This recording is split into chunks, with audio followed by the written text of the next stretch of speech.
우리가 믿음으로 산다는 것은 하나님의 말씀을 붙들고 세상을 살면서 두려워하거나 염려하지 않고 살아가는 것을 말합니다. 그래서 우리 주님도 요한복음 14장 27절에 평안을 너희에게 끼치노니 곧 나의 평안을 너희에게 주노라. 내가 너희에게 주는 것은 세상이 준 것과 같이 아니하니라. 우리 함께 봉독합시다.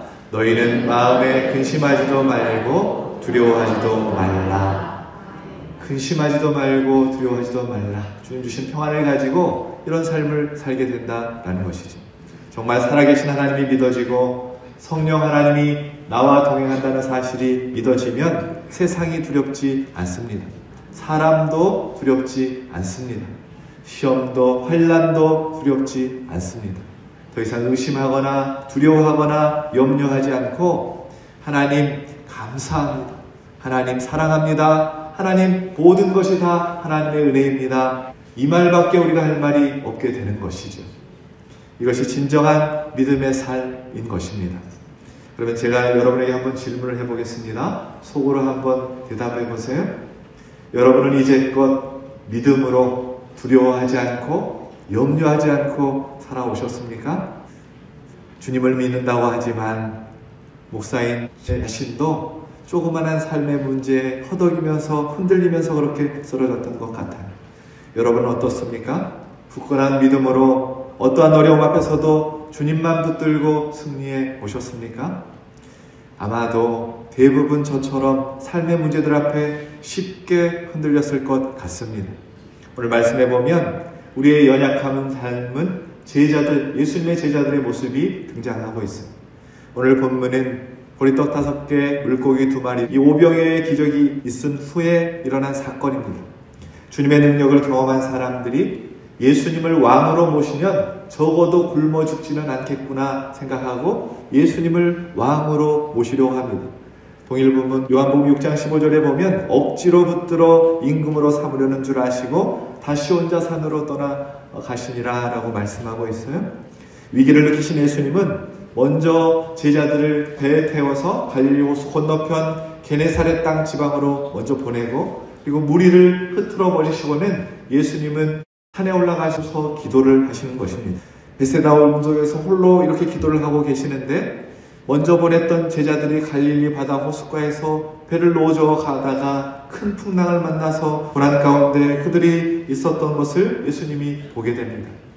갈릴리 호수는 지형적으로 저녁이 되면 돌풍이 부는 지역이어서 제자들도 그 돌풍을 피하지 못했던 것입니다.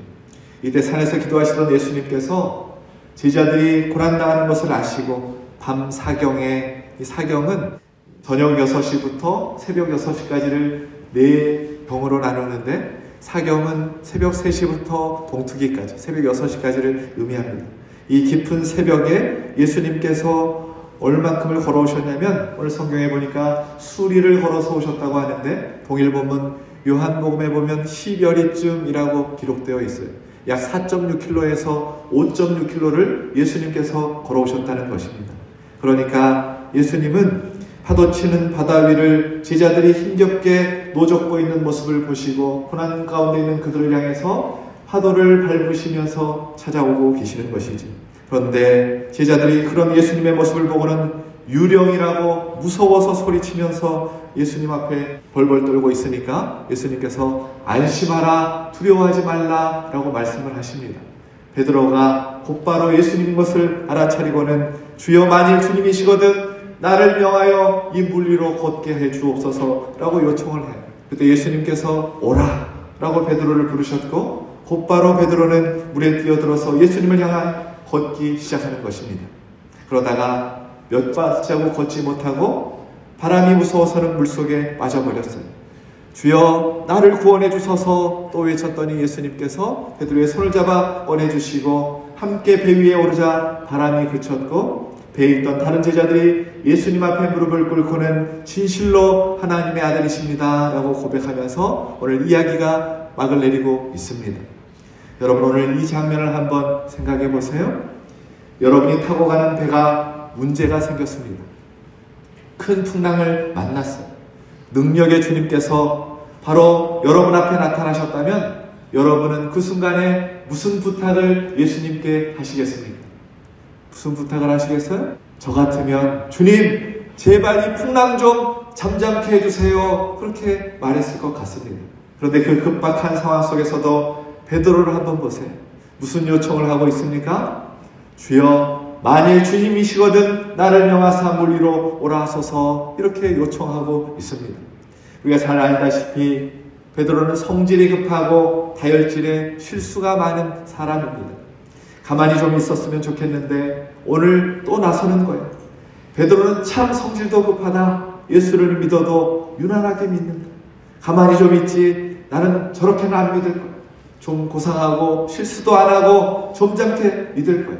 나는 그렇게 덤벙덤벙 베드로처럼 믿지 않겠다. 그렇게 생각하는 분이 계실지 모르겠어요. 그런데 오늘 이 말씀을 묵상하면서 제 마음 가운데 오늘 우리 유독교회 모든 성도들이 베드로를 좀 닮았으면 좋겠다라는 생각을 가지게 되었습니다. 오늘 본문에 이 베드로는 전혀 다른 모습을 우리에게 보여주고 있습니다. 베드로는 물에 빠져서 실패한 사람이 아닙니다. 오늘 성경은 그것을 우리에게 말하려고 하는 것이 아니에요. 베드로가 물에 빠진 사람이 아니라 베드로는 물 위를 걸은 사람입니다. 주님께서 내게 명령하시면 내가 물 위를 걸어 가겠습니다.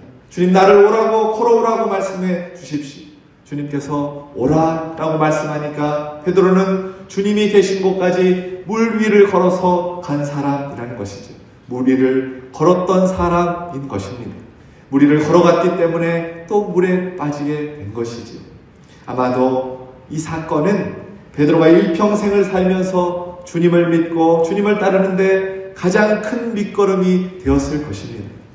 주님께서 내게 오라고 하실 때 내가 물 위를 걸어서 걸어갔다니까. 믿음으로 그렇게 걸었다는 것이 평생 간증거리가 되어서 힘이 되었을 것입니다. 누구도 경험하지 못한 자신의 간증 체험이 된 것이지.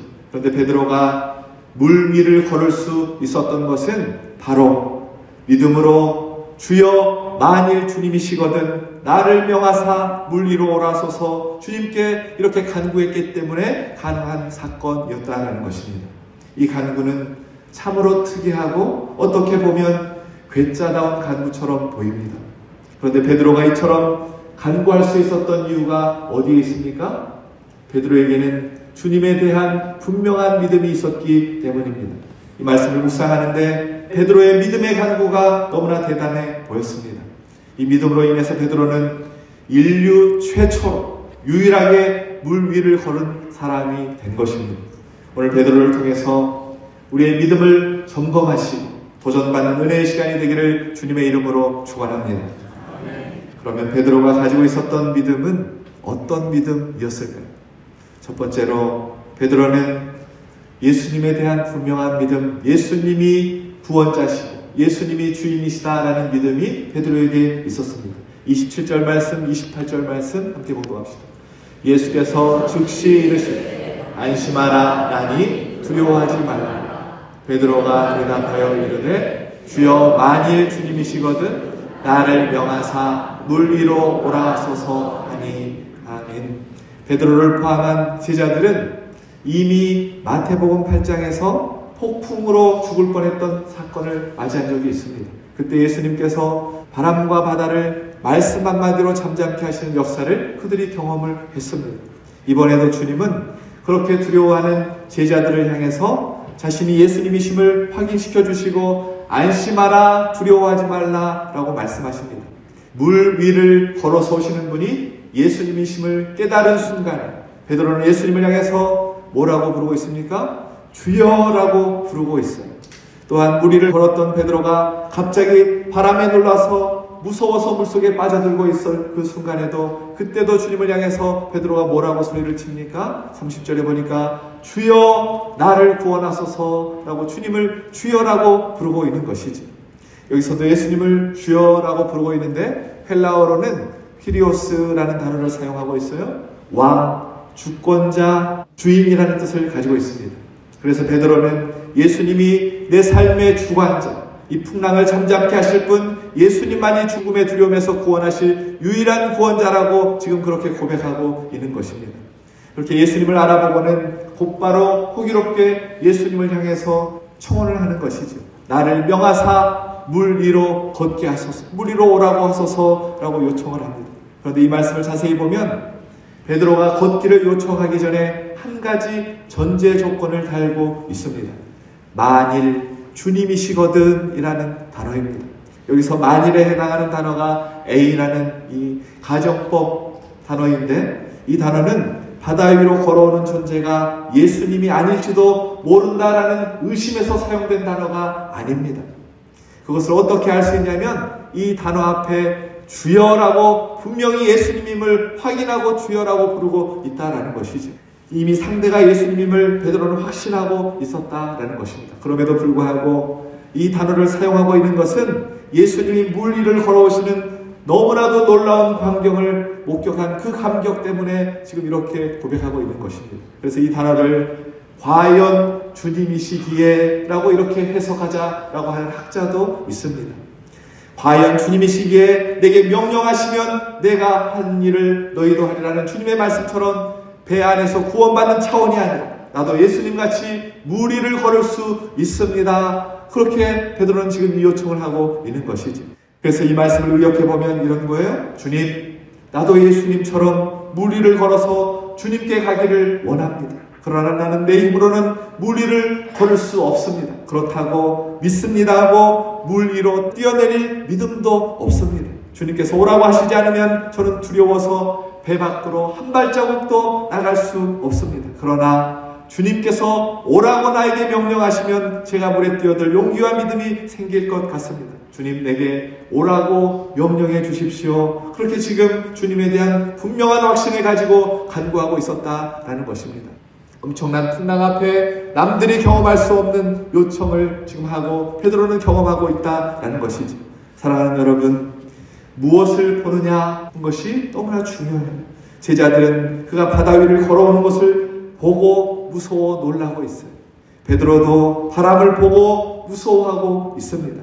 우리가 인생에 불어오는 풍랑을 바라보면 낙심하고 절망할 수밖에 없지만 풍랑보다 문제보다 더 크신 우리의 구원자 되시는 주님을 바라보면 그 풍랑도 넉넉히 잠재울 수 있는 것이지, 그 풍랑을 밟고 걸어갈 수 있다라는 것입니다. 베드로처럼 과연 주님이시기에 주님에 대한 분명한 믿음으로 내 삶의 주관자시고 구원자이신 예수님을 바라보고 그 주님을 증거하며 살아가는 우리 유독교 모든 성도님들 되시길 예수 그리스도의 이름으로 축원합니다. 두 번째, 베드로의 믿음은 도전적인 믿음입니다. 우리 29절 말씀 함께 공독합시다. 29절, 오라 하시니 베드로가 배에서 내려 물 위로 걸어서 예수께로 가되. 풍랑이 치는 바다 가운데 이 배는 제자들의 생명과 안전을 지켜줄 유일한 수단이었습니다. 제자들 중에 다수가 어부 출신이어서 수영을 할 수 있었는지는 모르지만, 그러나 누가 보아도 풍랑치는 바다보다도 배 안에 있는 것이 훨씬 더 안전하다는 것을 알 수 있는 상황이었어요. 그러니 지금 상황이 배 안이 더 불안해서 배 밖이 더 안전하기 때문에 베드로가 배 밖으로 나가겠다고 말하고 있는 것이 아니다라는 것입니다. 분명히 배 밖이 더 위험하다는 것을 베드로는 알고 있습니다. 그래서 베드로가 배 밖으로 발을 내디딜 때 배 안에 있었던 제자들은 어떻게 생각을 했을까요? 한 발자국 내디디려고 했을 때 배 안에 있었던 제자들은 아마도 쟤 또 저럴 줄 알았다, 사고 칠 줄 알았어, 왜 저렇게 무모한 짓을 하는지 몰라, 아마도 이렇게 생각했을 것 같습니다. 배 안에 있는 사람에게는 틀림없이 베드로의 행동이 무모한 짓이고 이해받지 못할 행동이라고 생각했을 것입니다. 그럼에도 불구하고 오늘 이 베드로는 왜 풍랑이 있는 바다를 건너 주님께 걸어가고자 했던 것일까요? 그것은 베드로의 마음속에 주님을 향한 믿음의 도전이 싹텄기 때문입니다. 여러분, 그 시간에 밤 사경에 왜 예수님은 물 위를 걸어오신 것일까요?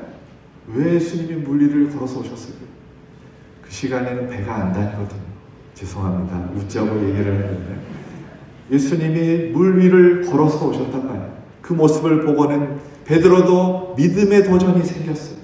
베드로가 보니까 배 안에 있는 사람들은 풍랑이 치는 배 안에서 힘들어하고 있는데 그들을 찾아오신 예수님의 모습을 보니까 지금 파도를 밟고 오고 계시고 너무나 평안한 모습으로 두려워 말라 안심하라 현저한 모습으로 그렇게 말을 하고 있는 모습이 너무나 부러워 보였습니다. 그래서 그런 주님과 함께 있고 싶은 생각과 믿음이 베드로에게 싹 텄다라는 것이지. 그럼 베드로의 믿음의 도전을 향해서 주님이 뭐라고 말씀하십니까? 오라라고 초청하고 계세요. 여기서 오라라고 하신 말씀은 너가 뭘 오라고 해? 내가 갈 텐데, 그렇게 불쾌감을 나타내는 것이 아니라 베드로의 말에 대한 전적인 수용의 의미를 가지고 있습니다. 만족과 기쁨의 의미를 가지고 있어요. 오라고 말씀하시면서 주님이 느꼈던 기쁨과 만족의 그 마음이 어떤 마음일까? 기어다니던 내 아이가 벽을 짚고는 이렇게 서더니 두 발로 탁 서서는 한 발자국 내디딜 때 여러분 반응이 어떻습니까? 권사님 어떠셨어요? 이노소가 첫 발을 내디딜 때 우와 걸었다 이러지 않았겠습니까?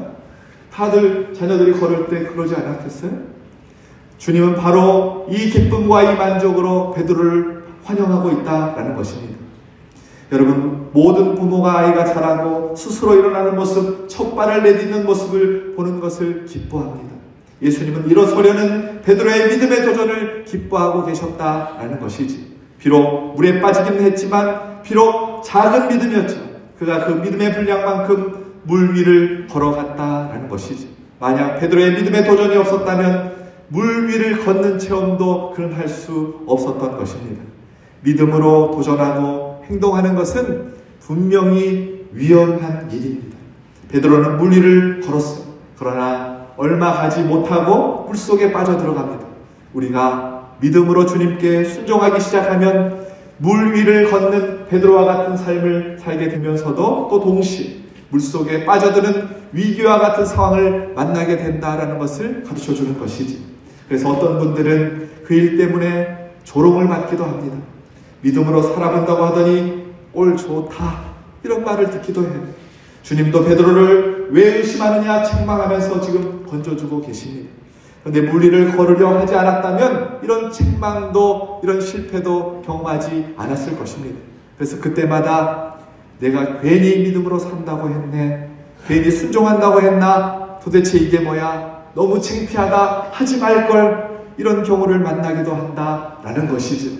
그런데 여러분, 진정한 실패자는 아무런 실패도 겪지 못한 사람임을 우리가 깨달아야 합니다. 배 안의 제자들은 아무 실패를 하지 않은 것 같지만 그들은 지금 물 위를 걸을 수 있는 기회를 놓친 실패를 하고 있는 것입니다. 그 실패는 드러나지 않고 주목받지도 않습니다. 그러니 가장 큰 실패자들인 것입니다. 그들에게는 아무런 체험도 아무런 감격도 없다라는 거예요. 그저 베드로가 물 위를 걷는 모습을 구경만 했을 뿐인 것입니다. 전능하신 주님이 내 안에 계시고 나와 함께 하시는데도 아무런 체험도 아무런 감격도 아무런 간증도 아무런 변화도 없이 신앙생활을 해간다는 것은 너무나 놀라운 일이라는 것입니다. 어떤 분은 아무 일이 없이 그렇게 하루를 살고 한 주를 살고 그렇게 무서운 적막감이 흐르고 주님이 내 안에 계신 건가 이런 의심이 될 때도 있습니다. 여러분, 왜 교회가 침체가 되고 가정이 침체가 되는가? 왜 성도들이 무기력하게 세상에 휩쓸려 살아가는가? 그 이유는 한 가지밖에 없습니다. 베드로처럼 순종하며 물 위를 걸으려는 믿음의 도전이 없었기 때문입니다. 분명히 주님은 나에게 믿음으로 다가오시는데 그러다 실패하면 어떻게, 우리가 이런 식으로 반응하니까 영적인 무기력에 빠져서 아무 일도 일어나지 않는다라는 것입니다. 여러분, 아무런 실패를 안 했다고요? 아니요. 그것이 가장 큰 실패라는 것입니다. 그 놀라우신 주님을 마음에 영접하고 주님과 동행하면서도 내 삶에 아무런 주님의 역사가 없다는 것이 가장 큰 실패라는 것을 오늘 성경이 우리에게 가르쳐주고 있는 것입니다. 전도의 인생을 걸라 라는 책을 쓰신 이충석 목사님이 한 전도사님의 이야기를 기록을 해 놓았어요. 강원도 오지에서 사역하시는 정수태 전도사님이 어떻게 전도를 했는지 한 할머니를 전도하는 모습을 그 책 속에 기록을 한 내용이 있습니다.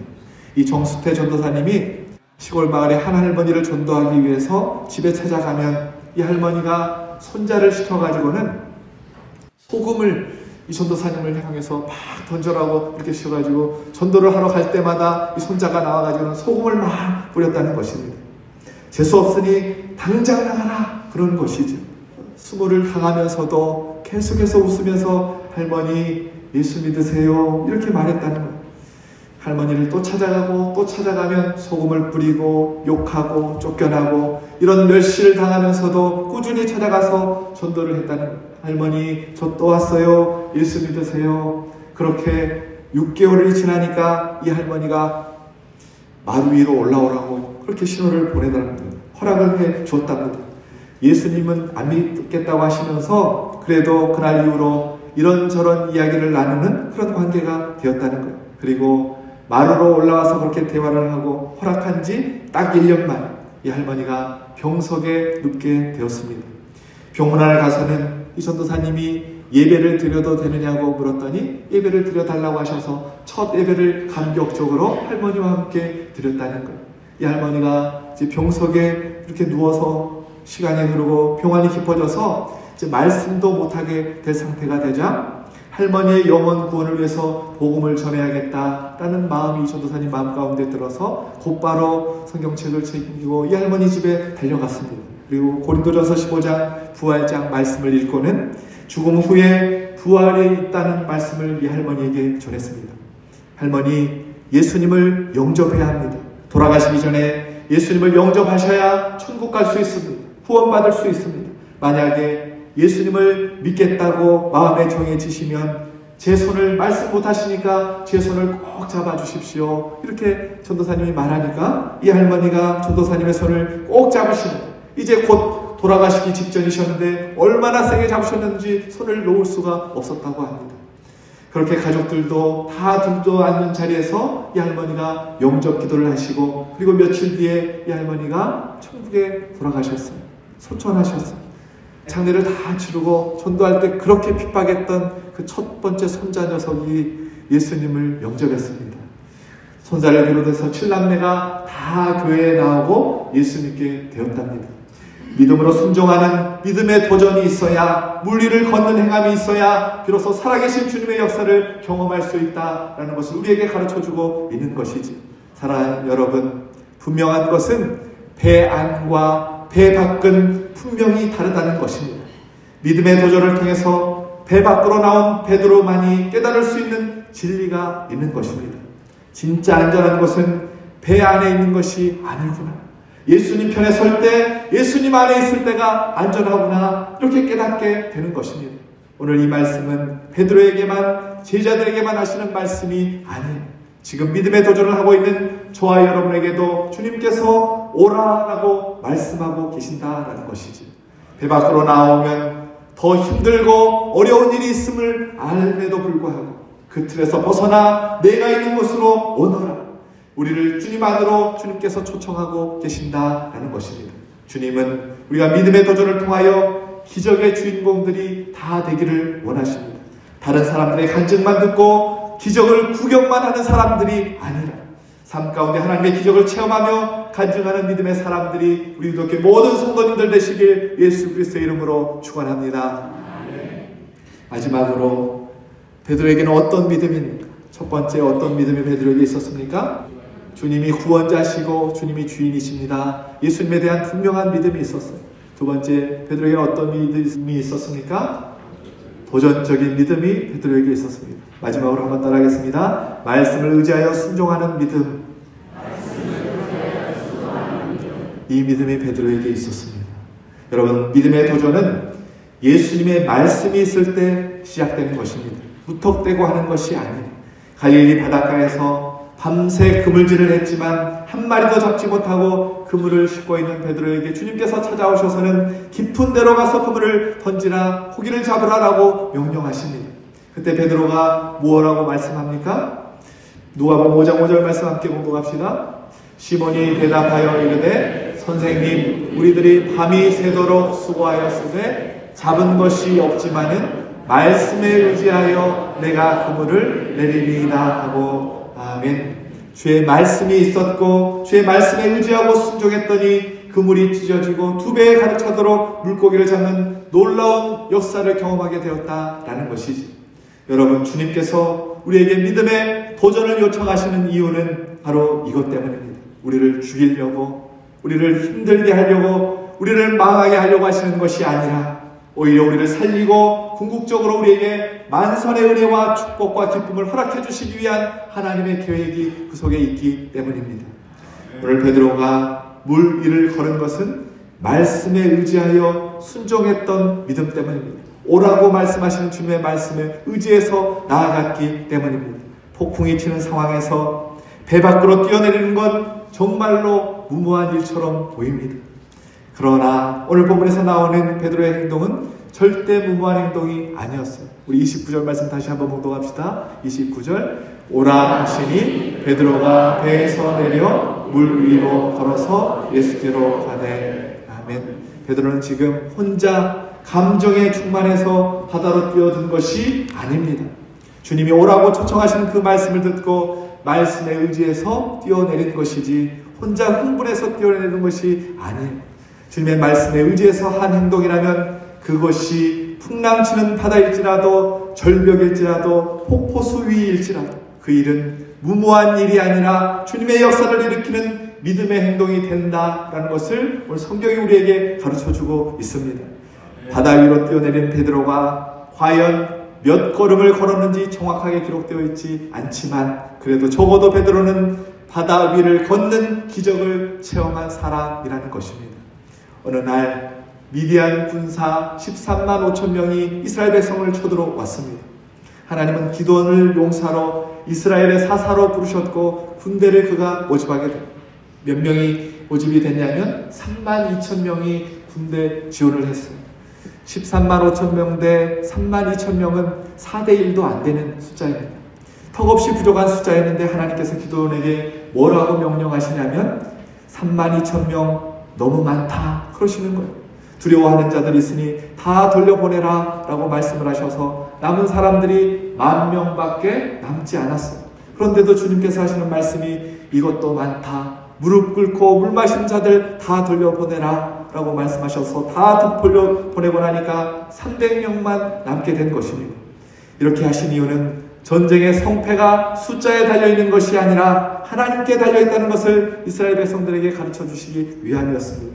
기드온이 만약 영웅심리에 휩싸여서 하나님이 말씀하시지 않았음에도 불구하고 다 돌려보내고 300명만 남겨놓고 줄여서 전쟁에 나갔다면 그것은 미친 짓이고 무모한 짓이 되는 것이지.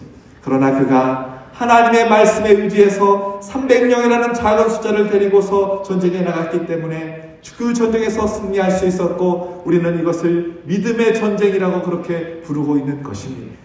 여러분, 믿음은 그냥 무턱대고 하는 도전이 아니에요. 믿음의 도전, 말씀에 의지해서 순종함으로 나아가는 것입니다. 어느 교회 권사님의 이야기, 권사님의 이야기가 저에게 너무나 큰 도전을 주어서 우리 성도들과 나누려고 해요. 이 권사님이 예수를 처음 믿고 나니까 삶이 너무나 힘겹고 어려워졌답니다.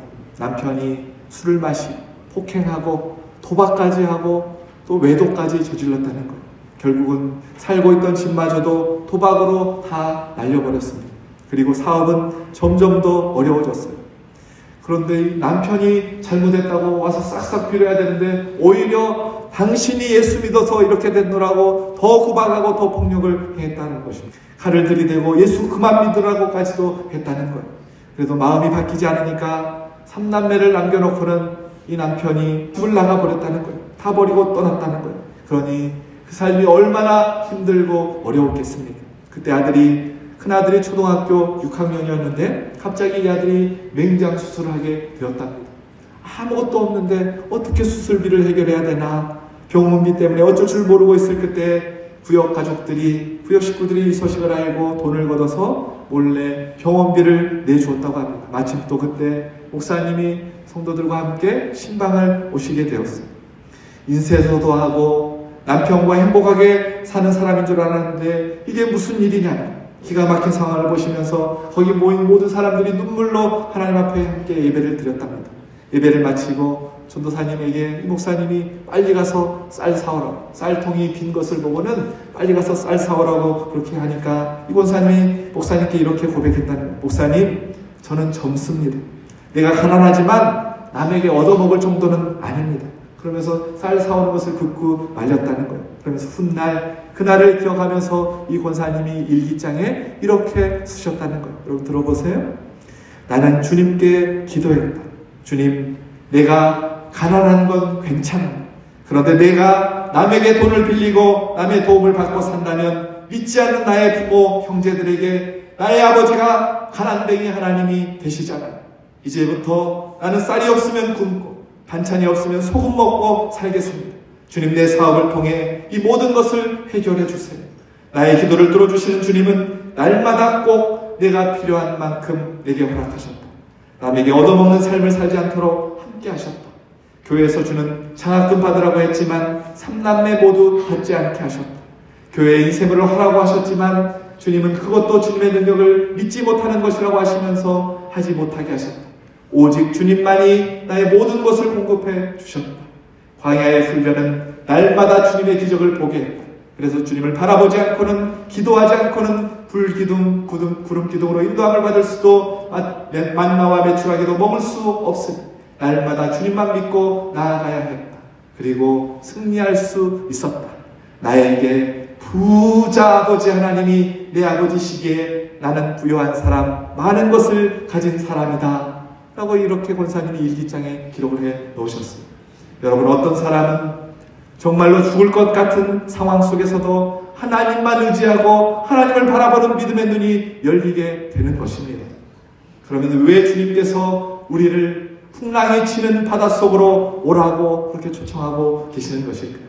하나님의 백성이 되었으니 이제 하나님만으로 살라고, 하나님만 믿고 하나님만 의지하고 하나님만 맡기고 살라고 우리의 믿음이 성장하기를 원하시기 때문에 우리에게 풍랑이 치는 바닷속으로 인도하고 계신다라는 것입니다. 우리가 이 풍랑을 하나님께 맡기고 살 수 있다면 우리는 이렇게 찬양할 수 있습니다. 믿습니다, 믿습니다, 믿습니다,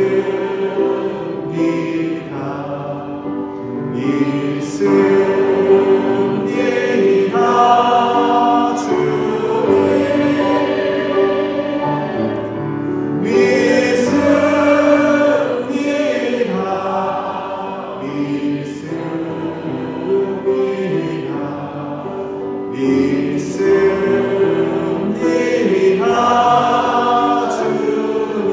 믿습니다, 주님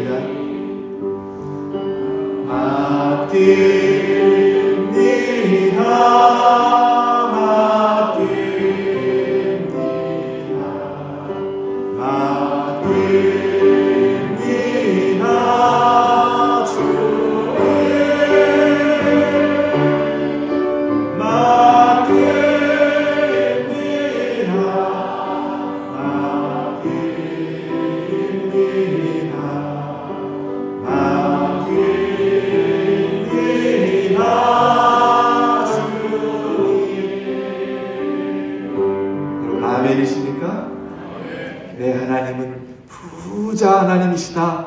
믿음으로 고백하실 수 있으십니까? 말씀에 의지하여 순종하는 하나님의 사람들은 주님께서 끝까지 책임져 주실 줄로 믿습니다.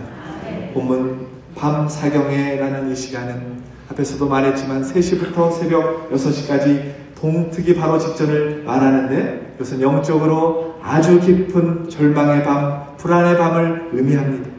우리의 인생에 칠흑같이 어두운 밤의 시간을 풍랑과 씨름하고 있는 그런 시간 가운데 우리가 있을 때 주님은 그 모습을 보시고 주님은 그 풍랑을 밟아버리고 우리를 도와주시려 오신다라는 것입니다.